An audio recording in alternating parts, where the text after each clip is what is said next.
All right. Welcome, everyone. We're just going to wait a few seconds here. Let everyone come on in and get comfortable. Feel free to sit anywhere you like. As soon as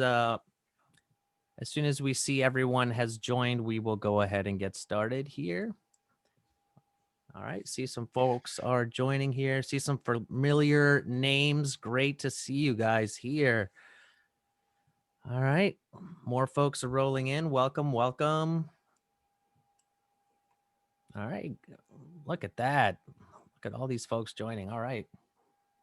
Welcome. Sweet. We'll All just right.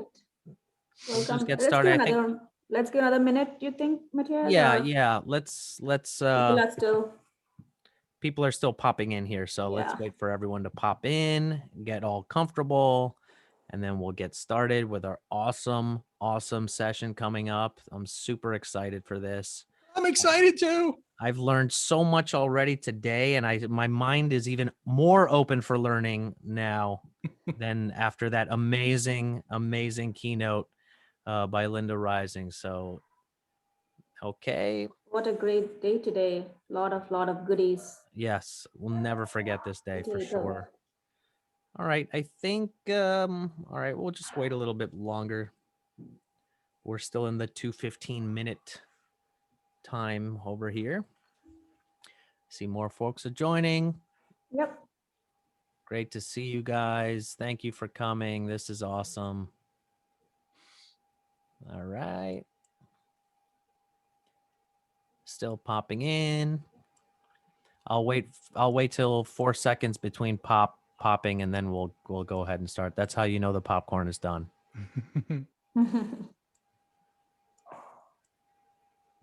All I right. see some familiar folks here. Megan, Lisa, Kuni. I see Claire at 12. Yeah, hi. Hello. Hey guys, so feel free to utilize the session chat in Whova and the Q&A tab there for you, where you can ask your questions that we will answer for you in this talk. And I think with that, I think we've got most folks in. I'll pass it over to you, Lakshmi, to do our introduction. Sure. Thank you, Matthias. Welcome, everybody. Welcome. I'm so honored and excited to present Jesse Fewel today for the amazing session. Before Jesse gets into his session, I want to give a little bit of bio. And who doesn't know Jesse, but still I'm going to give it anyway. So he's an author, coach, and trainer. He has been amazed. I'm amazed to see how much of work he has done. Founded the Agile Communities of Practice in PMI, and he's written publications on like 5 continents in 13 different languages. Oh, wow.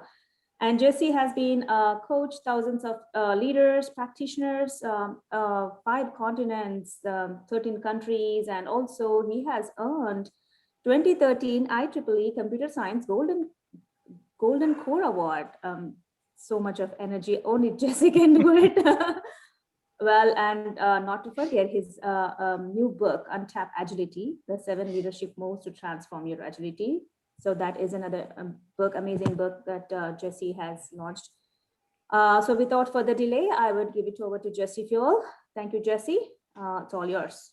Thank you, Lakshmi. Thank you, everybody, for inviting me to be a part of the party. Oh my gosh, what a party. This is exciting. 20 years of agility, 20 years of agility in the Metro DC area, Virginia, Maryland, Mid-Atlantic, whatever we want to call it. I don't like the term DMV. It makes me think I have to go over and get my new driver's license update. They're so excited to be here. I started my Agile journey as a software engineer over at Courthouse Plaza, experimenting with test-driven development when I actually wasn't allowed to. I became, and then all kinds of things started happening for me when I went to my first Agile conference, which was Agile 2007 at the Marriott Marquis in downtown DC. So this is our party, guys. And it's important for us to celebrate.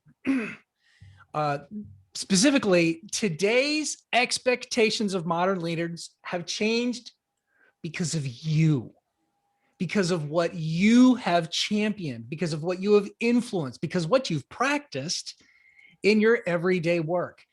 You collectively, all of us together, have had a material impact on how leaders are supposed to lead in today's world.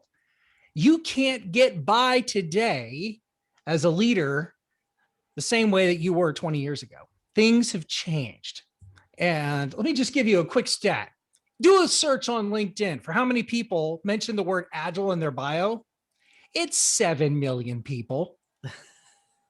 7 million people highlight the fact they've worked with Agile or Scrum or DevOps, or that they're a product owner somewhere in their profile. So what that means is that professionals are proud of working in Agile environments, and they're so bragging about it on their profile, or it's people who make agility their job. We did this. This is awesome. And do you want to believe that if you're a vice president or a CTO or just a good old-fashioned dev manager, do you want to believe that if there's 7 million people expecting agility or working in agility, does that going to have an impact on how you go about your job as a middle manager or a junior executive or just a team lead? It absolutely does. So what we want to do is get some perspective today on that journey, and then move into some precision about this conversation. What is agile leadership? And does it even matter to somebody like me and what in my job title? The answer is yes. And what are some practices that I can do to move the ball even forward, to move the needle even further on the expectations of leadership at the workplace? So let's get into it. How did we get here? How do we get to the place where, like, the vast majority of technology professionals expect their team leads and managers and scrum masters and CTOs to act a different way? Well, remember back in the 90s is when this Agile Manifesto thing started to kind of brew. It was a bunch of guys who were dabbling with a different way to approach software bureaucracy and technology silos and large-scale programs that went way out of control with a hierarchical culture and a lot of business tradition. And so these were people who were all trying to find a better way in this. So what had happened? Well, a lot of different experiments and methods came to a head with the 2001 Agile Manifesto on the way towards project agility. But we still had those technology silos. And then in 2009, the big DevOps movement, the term DevOps was coined, and the first DevOps days happened. And then in 2012, we started tackling large-scale programs. Well, we had been tackling it for a better part of a decade already. But then when SAFe 1.0 was announced, Scaled Agile really was an inflection point in the conversation of large-scale agility. But then we still had a lot of toxic culture in the eyes of people. Like, there's a lot of command and control culture, a lot of like leftover baggage that people had with their role. Well, 2014 saw the rollout of the Reinventing Organizations book that brought modern philosophical thinking about postmodern cultures, brought it to the forefront. Now, there was other things happening before and a couple things happening after, but it set the stage for now to bring that all together and start challenging business tradition. And so what is Agile HR? What is Agile finance? What does Agile mean from a professional development perspective and career paths? So now business tradition is upended with an inflection point, the Business Agility Institute being founded.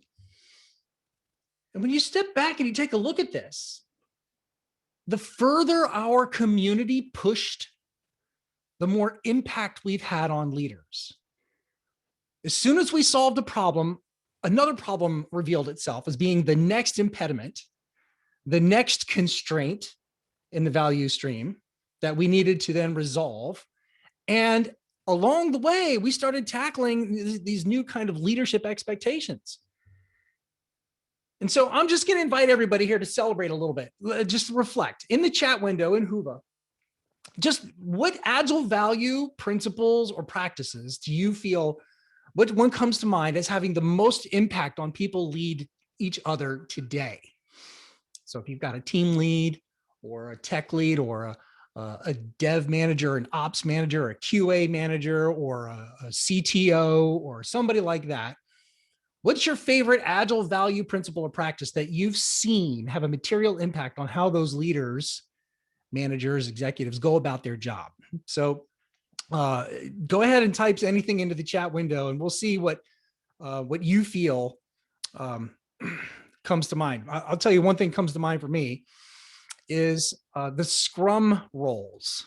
Scrum roles decentralize the project manager role into 3 different roles. So now you're no longer the center of attention.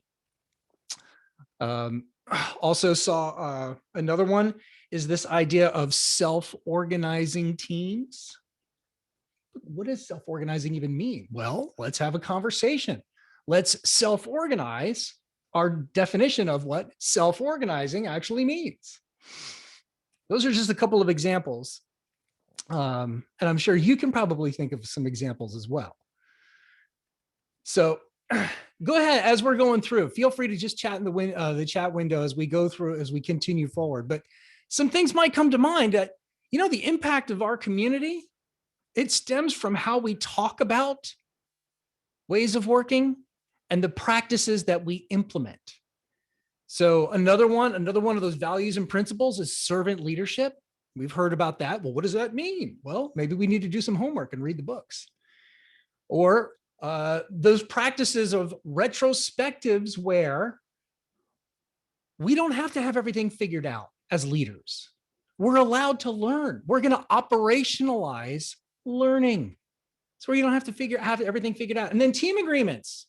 How about we agree on how we're going to get along rather than waiting on the boss to tell us how to get along? And so this is really important, ladies and gentlemen, that because what we talk about and what we practice directly relates to the expectations that are placed upon leaders today. And a few of our friends had a role. So Sanjeev was on earlier today talking about with Bob and George, talking about the history of Agile in the V&V area. Well, you may not have realized that the Agile Project Leadership Network was launched in 2004, and Sanjeev was a part of that. It was also part of the Declaration of Interdependence, which is a post-Agile manifesto, talking about how can we extend Agile principles and practices and values beyond IT. And that Agile Project Leadership Network has kind of evolved and changed its name. And there are still meetups that exist to this day, including in Washington, D.C. We'll talk about that a little bit later. But then in 2010, the International Consortium of Agile was founded in Northern Virginia, out in Fairfax County. I could never remember, was it Chantilly or was it Sterling? But Shannon and Ahmed were instrumental. Well, I mean, Ahmed founded the thing, and Shannon runs it to this very day. This is one of the most regarded certifying bodies and has formal curriculum on Agile leadership. But then Dr. Stephen Maynor, who is also based in our area, is the driving force behind the lean Agile leadership conversation at Scaled Agile. And he's the ringleader for all things around safe government. So if you go to the Scaled Agile framework and you click on the government icon, pretty much everything there has been the result of his efforts and his facilitation and community leadership. And if you're going to build safe and you're going to be talking to the people that are building safe, if you're going to be implementing and you're talking to these guys, they're going to be talking leadership is where it starts. And so this is super exciting that the people that you and I know that we've worked with have had a material impact on the Agile leadership conversation, not just with our practices and our principles and values, but also, interestingly, in conjunction with emerging research on modern leadership and what it means. So that's some perspective. The perspective is that the rise of Agile leadership mirrors the rise of Agile practice. And And that's simply to remind you that what you practice on your team, what you practice on your product streams, it matters. It sets a precedent for the people that you work under. It builds credibility. And so just because your senior leader may not be on board, just because your boss may not be fully on board or may not get it, doesn't mean you should give up. Doesn't mean that you should simply roll over or compromise. It matters because that's how we're pushing the leadership conversation. Well, what is that leadership conversation? What does agile leadership even mean? I want to put something in front of you guys and say, well, that when we talk about what agile leadership is, effective agile leadership, it correlates to that modern leadership research. And I'm going to share some of that with you right now. It's really, really cool when you think about defining agile leadership. If I were to ask 3 Scrum Masters or 3 Dev Managers or 3 champions of agility, what does agile leadership mean? You're probably going to get 3 answers. Somebody's going to say, well, it means responding to customer changes, leading people in an agile environment so they can respond. Other people say, we're not there yet. We're not in an agile environment. We need leadership to drive us towards agility. And still others are going to say, well, all of that is all secondary. We need role models. We need leaders to show us adaptability in their own craft, in their own role. And the answer, of course, is we need all of this. These are 3 complementary definitions. That you can demonstrate personal agility and respond to and role model personal change, but a true agile leader that we expect, somebody that we have expectations of, is going to have an impact beyond their own persona. And that's a lot of change: personal change, organizational change, respond to customer change. There's a lot of change we're expecting leaders in today's world. And there's a really good book that talks about this. It's called Scaling Leadership. It's put out a couple years ago by the authors of the Leadership Circle, which is the #1 most popular leadership 360 tool in the professional circles today.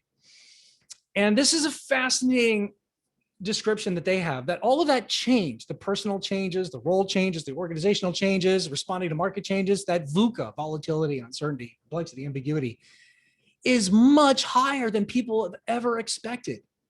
It's much higher than what I anticipated when I got into this technology business. And I'm in the technology business.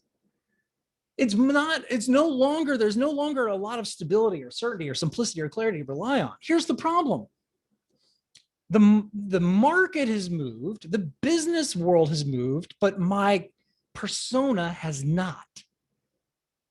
And the complexity of my heart and mind is behind the complexity of our context. And this is the fundamental challenge, not just of agile leadership, but all leadership in today's world.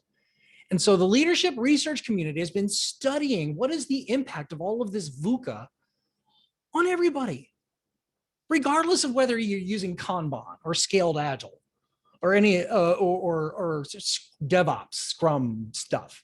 If you're not using any of that, you're still not you're still not protected from these expectations. You have to rise up if you're in any kind of influential role in your organization. Agile method doesn't matter. The VUCA is still there. So what do we do with all of that? What's that journey supposed to look like?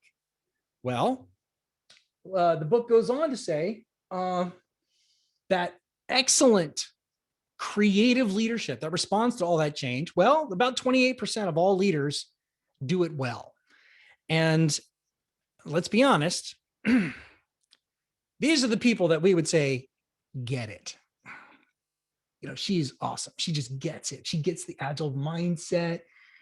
She empowers people. She facilitates and participatory decision-making. She gets it. But all those other people there that are only slightly creative or still really reactive to situations, they don't get it. They're not an agile leader. It's a good thing I'm here to let them know they don't get it. Well, turns out there's more research that confirms this. And this is a pattern that's starting to come up again and again and again, which is agile leaders are not the norm. Agile leaders are the result of growth. And we all didn't start out as grand, enlightened, agile mindset role models.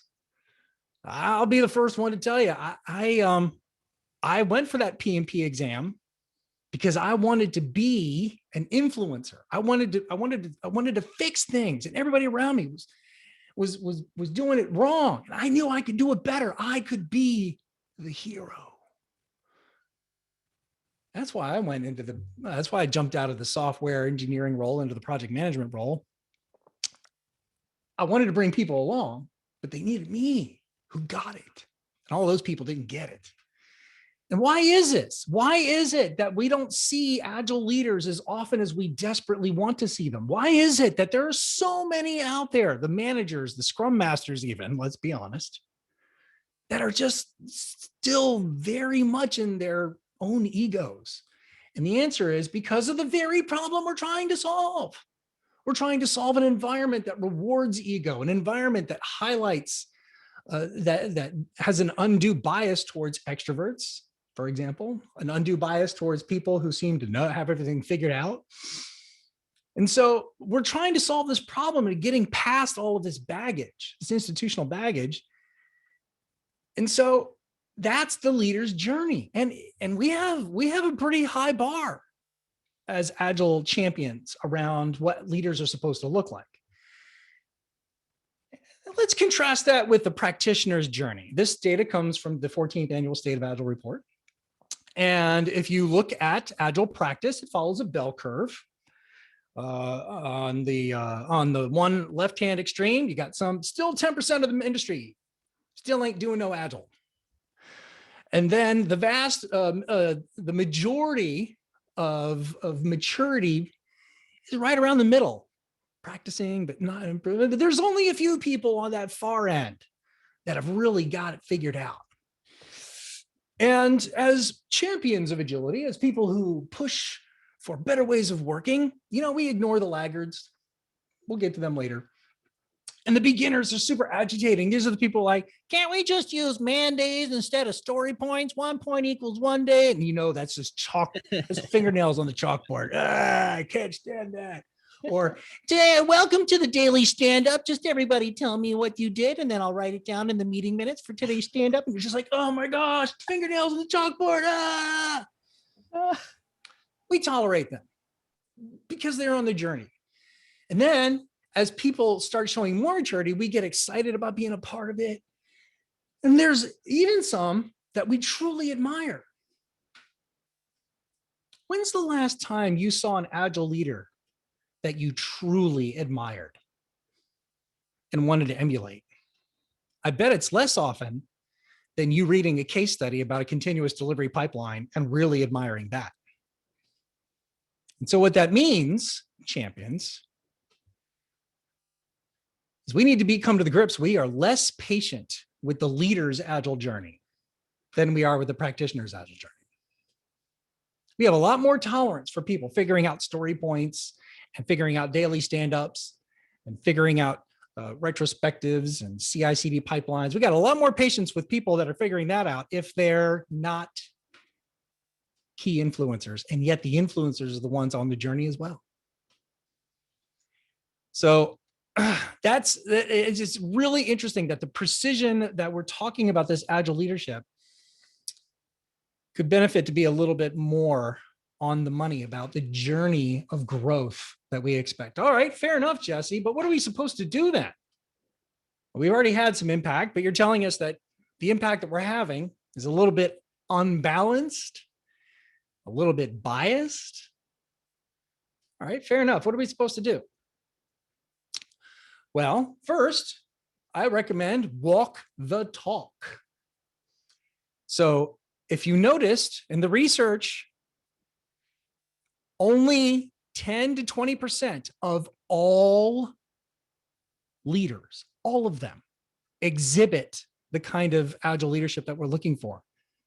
10 to 20% of all Scrum Masters, 10 to 20% of all Agile coaches, 10 to 20% of all CTOs, which means there's a whole lot of us out there not walking the talk. It's time to really start asking ourselves, can we role model our own Agile leadership regardless of what your title is? Because leaders live at all levels. Maybe you're like Ted, the team lead, and you don't have a fancy title, but people look up to you. You've got an influential role.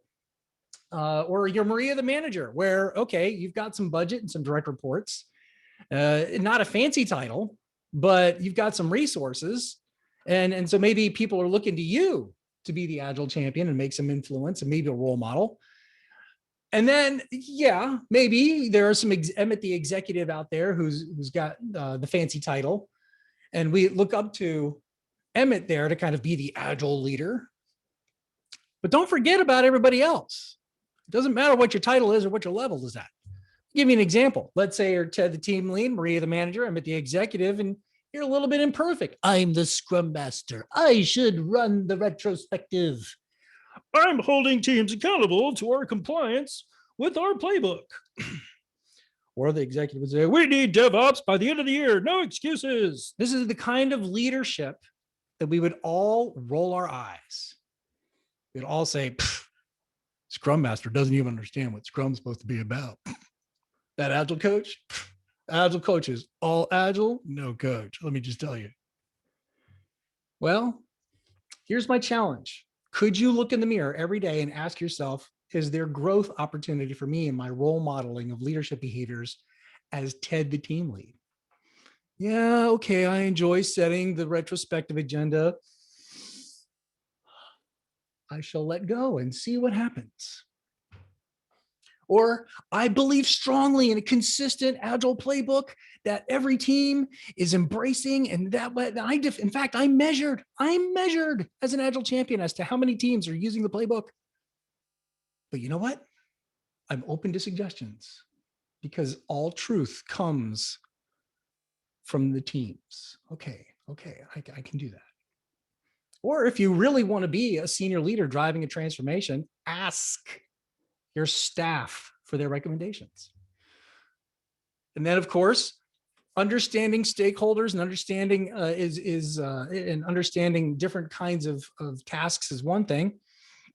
Maybe instead of just redoing everybody else's work as an engineer, you could say, hey, I don't have a fancy title. I don't really consider myself a leader, but apparently these designs really, is it just me? But apparently it seems they're not living up to our standards. What's going on? And so instead of you deciding that person and that person is underperforming, and I'm going to send them to training, maybe you might open that up for conversation. So these are some examples of how you can better role model. And by better role modeling Agile leadership, regardless of your title, regardless of your role, you will have a bigger impact on other leaders. So that's tip number one. Practice number one, walk the talk. Practice number two, you want more Agile leadership? Go get some feedback. I recommend using a 360. This comes from that other book, Leadership Agility. This is written by Bill Joyner, who did a significant amount of research about high-performing leadership profiles and behaviors, and what are the behaviors that correlate to high-performing leadership. And this is one of the things here. In a 360 survey, what I find out is that my boss and I, we totally agree that I'm open-minded, articulate a breakthrough, change vision, and sacrifice short-term goals to achieve that vision. Yes, very good, very good. Yeah, we're on the same page. But all the other stakeholders we're trying to influence see me a lot more fixed, a lot more set in my ways when it comes to setting objectives. Yes, ladies and gentlemen, this is an actual screenshot from Jesse's actual 360. Can I tell you it was a bit of a punch to the gut to be told that I'm not terribly inclusive in my change strategy?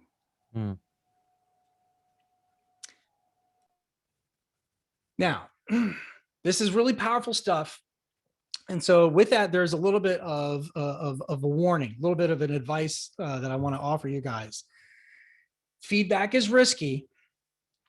So be careful about how you proceed with asking for feedback. I want to share a quick story. It is Black History Month. And I have a dear friend of mine who's a technology executive at a very famous established organization. And she just went through a 360, just like the one I showed you.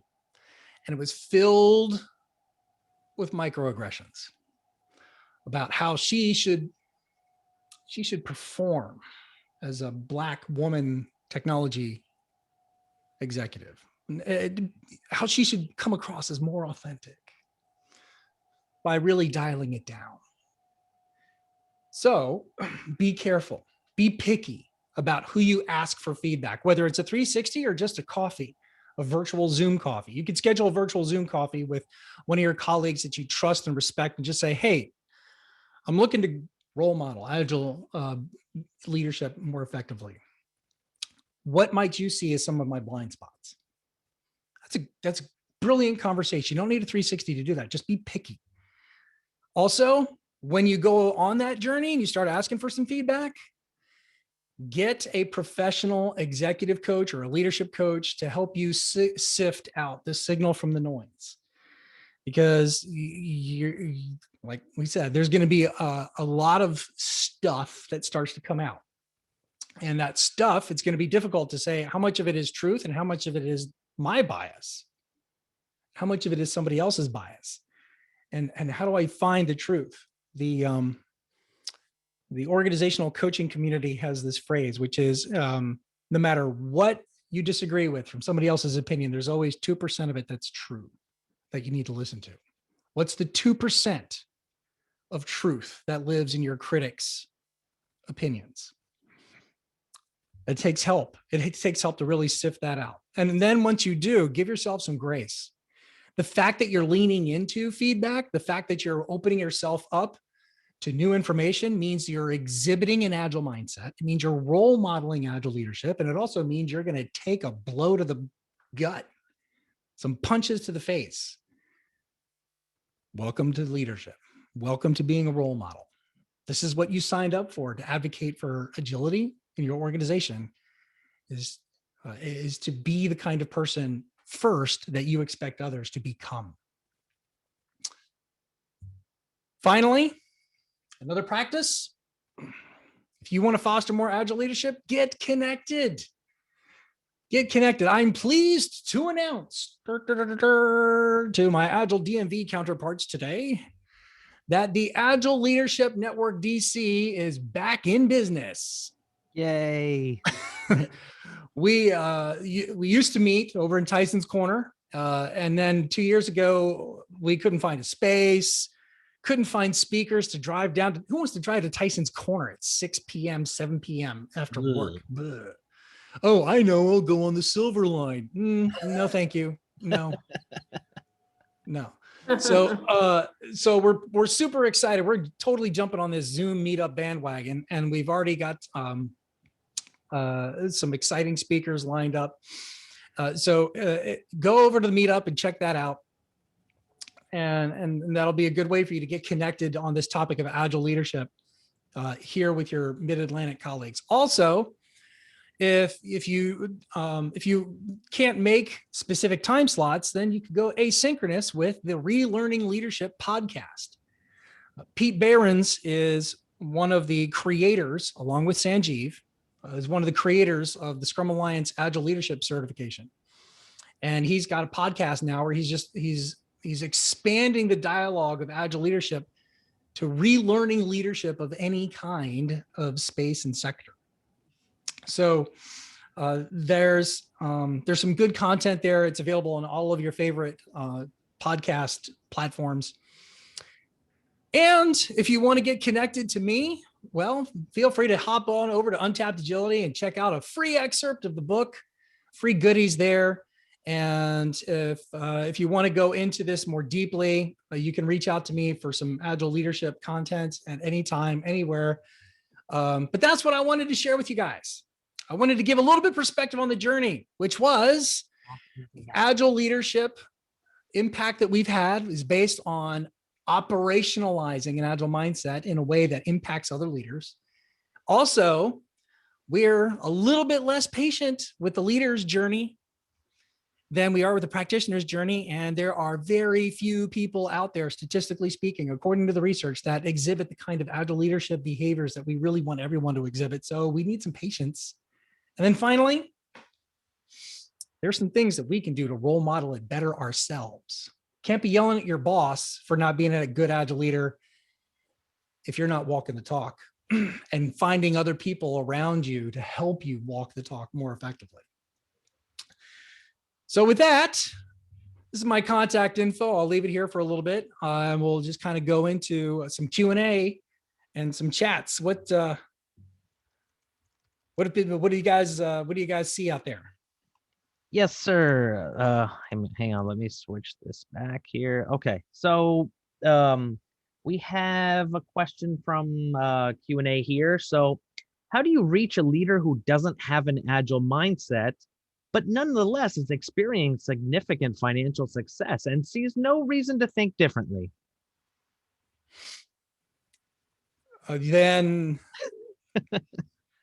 So you're working with a leader who's extremely successful and sees no need to change.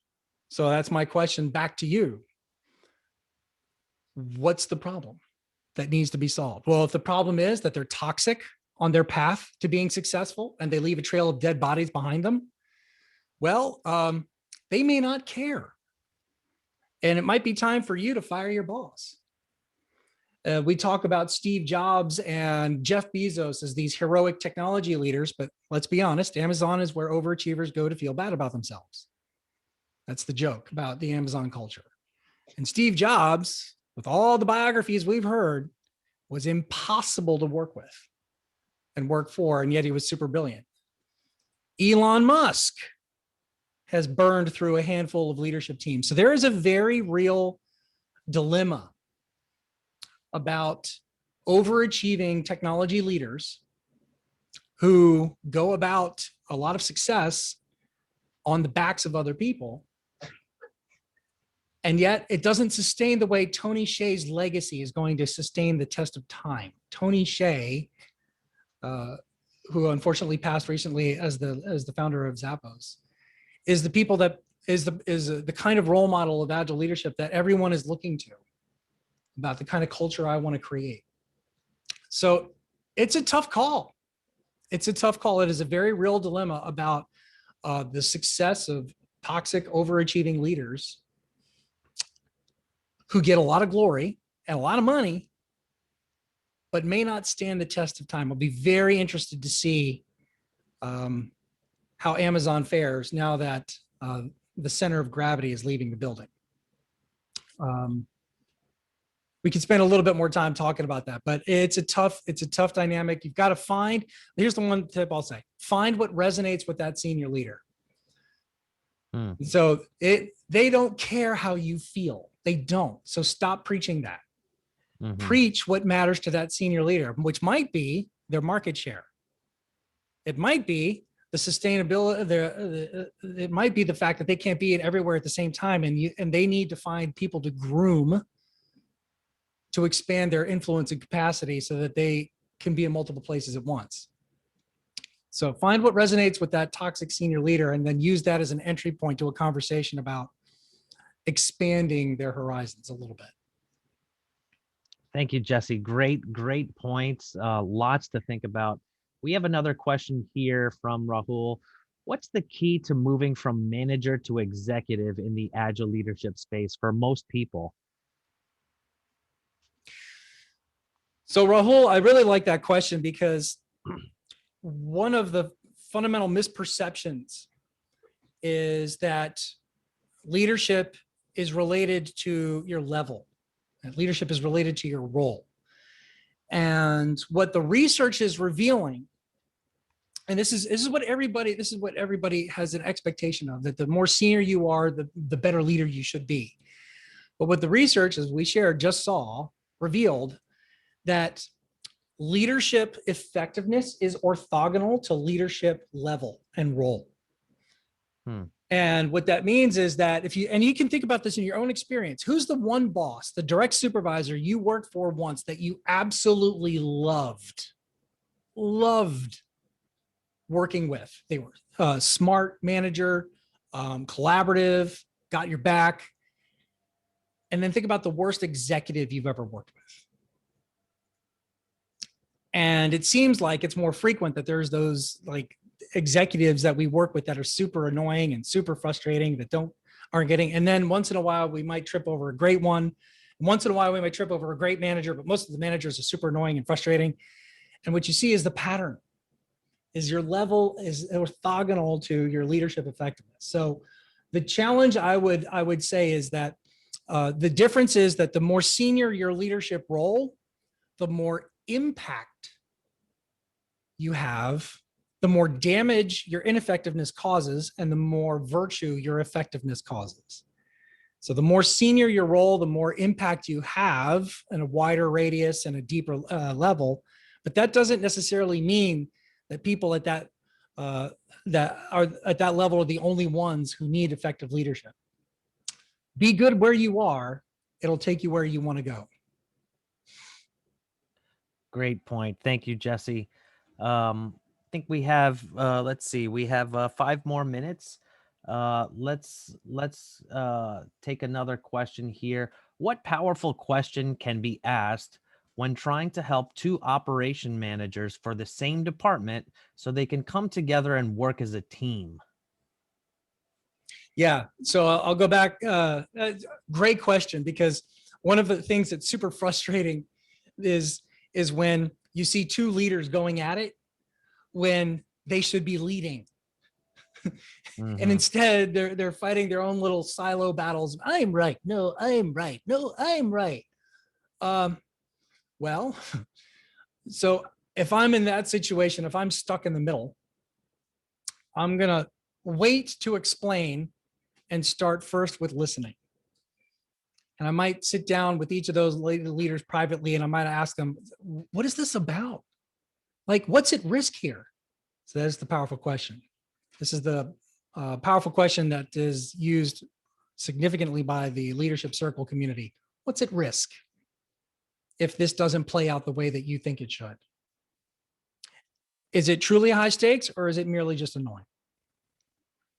Is this what you want to, is this the hill you want to die on? What's at risk? So that's one, and ask that privately. And I'm just coming to you as a partner here because I can see, I mean, we're in this project together, and this is a really significant conflict that's going.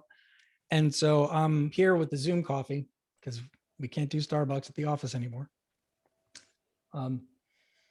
What's going on? And then unpack that.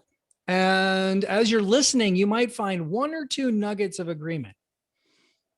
And then you might bring that up to each of them privately and say, you know, what I heard is that your counterpart actually agrees with you there. Maybe that's something we can build on. So the powerful question, what's at risk? But start privately, start listening, and you might find some common ground. Great. We got a question from Tamara. How do you handle cultural leadership differences? Oh, Tamara, fantastic question. Very quickly, I want to encourage everyone to Google the Competing Values Framework. The Competing Values Framework is a research-backed instrument to measure your cultural bias. So some organizations, like maybe government technology office, have a bias towards doing things right, because if we don't do them right, people die at the FDA, or if we don't do things right, economies collapse. Right. Right. On the other hand, if you're at Amazon, the cultural bias there is do things fast. Same thing at Facebook, move fast and break things. That's a cultural bias. It's their context. And that is not the same as cultural health that Patrick Lencioni made famous with The Advantage. And cultural health, you can be healthy and biased towards quality. You can be healthy and biased towards speed, but you can also be super unhealthy and biased towards collaboration. Because if you have an unhealthy approach to collaboration, it's called people pleasing and backdoors and consensus-based decision-making where nothing ever gets done. And a lot of passive aggressive dynamics because we just want to make everybody feel good. And not a lot of truth telling because I don't want to hurt anybody's feelings. And so that can be an unhealthy bias towards a collaborative culture. And so number one, a good way for you to measure your culture's bias is with the competing values framework. We use that a lot in the Agile Leadership Journey community. And number two, be aware that just because there's a bias towards one contextual virtue, speed, quality, collaboration, creativity, just because there's one bias doesn't necessarily mean it's toxic. It doesn't necessarily mean it can't be super awesome. Great question. Thank you so much, Jesse. Really appreciate you coming in and just showing us all the dimensions involved in agile leadership and also giving us a history of how it has evolved in this specific area. I love those references that you added.